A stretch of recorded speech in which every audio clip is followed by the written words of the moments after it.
Hey folks, Paul Reddick here. Welcome aboard. In this video, I'm going to teach you everything you need to know to kind of have an unfair advantage over the hitters that you face by picking apart their weaknesses. See, every hitter will give unconscious cues to what they can hit and what they can't hit, their strengths and their weaknesses.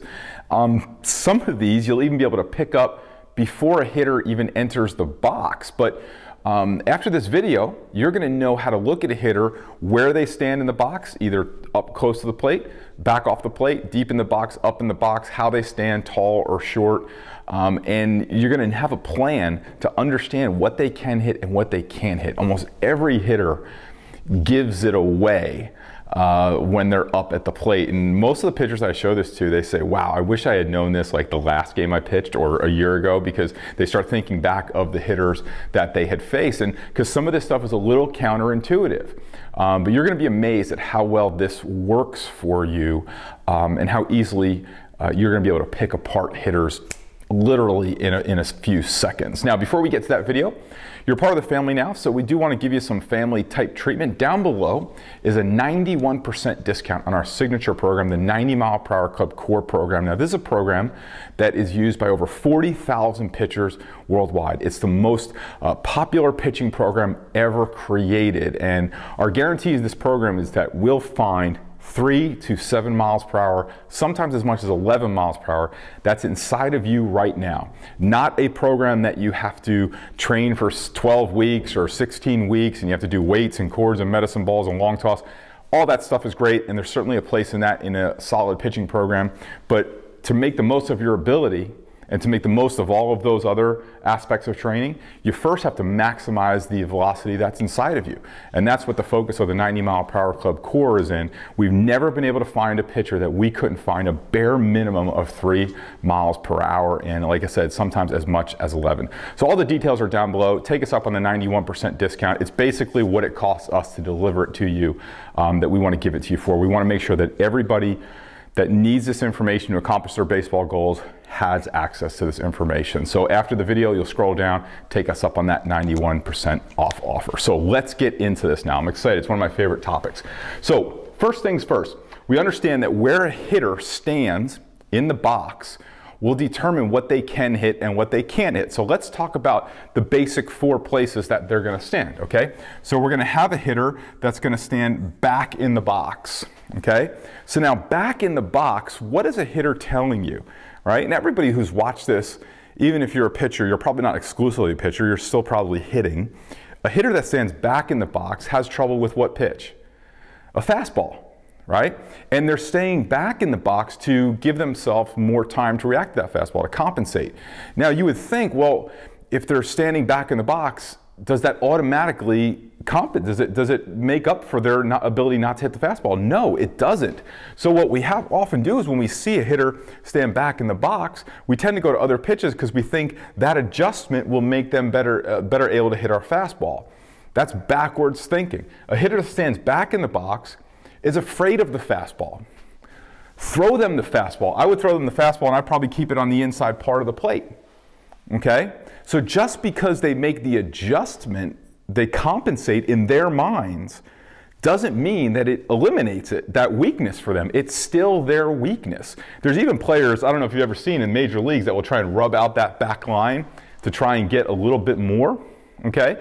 But a hard throwing pitcher doesn't back off of his fastball because a player wipes out the back line. Okay? So if a hitter is standing back in the box, his weakness is fastball, throw them fastball. If a hitter is standing up in the box, what are they telling you? A hitter that moves up in the box is telling you, you could throw it as hard as you want. I'm going to hit it. I'm not afraid of velocity. But what I am afraid of are balls that slide, sink, curve, split. Okay? And what they want to do is they want to try and get out ahead of that pitch before it slides, curves, sinks, or splits. Right? So just because they move up in the box, does that mean they've eliminated that weakness? No. That's what they're telling you they have trouble with. They're trying to compensate with it. Throw them the off speed and the breaking stuff. Okay? Now, a hitter that stands close to the box, let me erase some of these other footprints here so we all know kind of what we're talking about. Okay? So a hitter that stands close to the plate, okay, that's a hitter What is he communicating? Do you think he has trouble on the inside part of the plate? No way. They can hit the inside part. They're not afraid if they're up on the plate. They're not afraid of that pitch that's in on them. They can turn on it. What they're afraid is this pitch on the outside. So they're trying to be able to cover some more of the plate.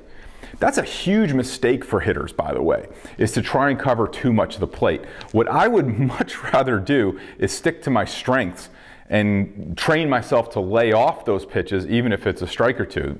But that's a hitting discussion. We're trying to get them out here now, not help them, right? So I would continue to throw this hitter on the outside portion. So now what if a hitter stands back in the box? Okay, we see that all the time, right? So that's a hitter that says, you know what, I've got no problem getting my arms extended and hitting a ball away. I can do that. I get burned on the inside. So that's probably a hitter with a bat speed problem. Because they stand back of the box does not mean that they've cured their bat speed problem. So, I mean, a real easy way to get 2 strikes on a hitter like this is come inside and off the plate, let them pull 2 foul, you're 0-2. Right? And the good news is, if they pull 2 good ones foul, they rip them foul, you know what they want to do on that third pitch? They want to, what does everybody yell from the stand? Straighten it out, you're just missing it. Great, they're in a swinging mode, then we can start mixing it up and off-speed pitches and get them out, okay? So, really simple. If they stand back, they're afraid of the fastball, throw them the fastball. If they stand up, they're afraid of the junk, throw them the junk. If they stand in, they're afraid of outside, throw them outside. If they stand back, they're afraid of inside, throw them inside. Now, here's a couple bonus ones. A hitter will also stand to make the level, the plane that the ball comes in, more comfortable to their eyes, right? So a hitter that stands straight up like a Ken Griffey Jr., where did Ken Griffey Jr. hit all his home runs? Down, right? He had that great swing. In fact, if you look at his shoes or his logo, it's that swing like this, right? So Ken Griffey Jr. didn't hit balls up here. I'm sure somebody will send me a video of him hitting here. I'm sure he did, but his sweet spot was down there. So he stood up because he liked to look down on the ball. Don Mattingly, who's now the manager of the Dodgers, but was a great hitter, used to squat down and look, and he used to hit the ball kind of up here. So a hitter that stands up, pitch up. A hitter that squats down, pitch down. Does that make sense? Now, here's another thing to watch. Before a hitter gets in the box, watch their practice swings. Watch where they kind of hit the ball. I mean, where their bat path is. Because where their bat path is where they like to hit the ball. Right? So Derek Jeter had a great one where he would have that kind of inside out swing that he would hit that ball the opposite field. That's what his practice swings look like. Okay? Albert Pujols' practice swings look middle in, right? So watch a hitter instead of, kind of zoning out a little bit, take a couple of glances at the hitter and see where they are. See where they're swinging. Look at where their bat path is. Okay? Because everyone has that kind of natural bat path that they like. They're going to give that away to you too. So what if you find out that you have a hitter that stands right on the plate, okay, and has a middle in bat path and stands really tall? Throw them up and away. You'll probably catch a couple foul balls, or you catch some ground balls to the left side of the infield. Okay? So very, very simple formula. I would even put this like on the brim of your hat, okay? Real quick. Back in the box, they're afraid of in, pitch them in. Up in the box, they're afraid of away, pitch them away. Back in the box, they're afraid of heat, throw them heat. Up in the box, they're afraid of curveballs and off speed and breaking pitches, throw them that stuff. If they stand tall, throw them up. If they stand down, throw them down. Watch their practice swings before they get in the box so you could check out where their ideal bat path is and where they like to hit. They're always going to go to where they're strong.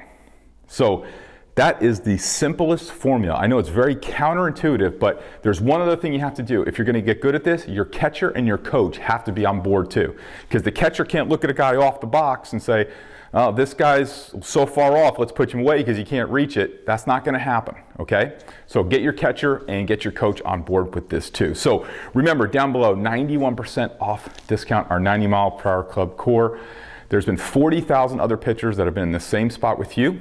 that you are at right now, and they've made the decision to take us up on that special offer. We want you to do as well. We've made it completely easy for you to take us up on this offer, 91% off. Now, I know that you know that that's the best deal you're ever going to get on a pitching program. So we did that purposely because we want everyone to have this knowledge, instruction, and the ability to get the velocity that's inside of them, the hidden velocity to unlock it and bring it out. So all the details are down below.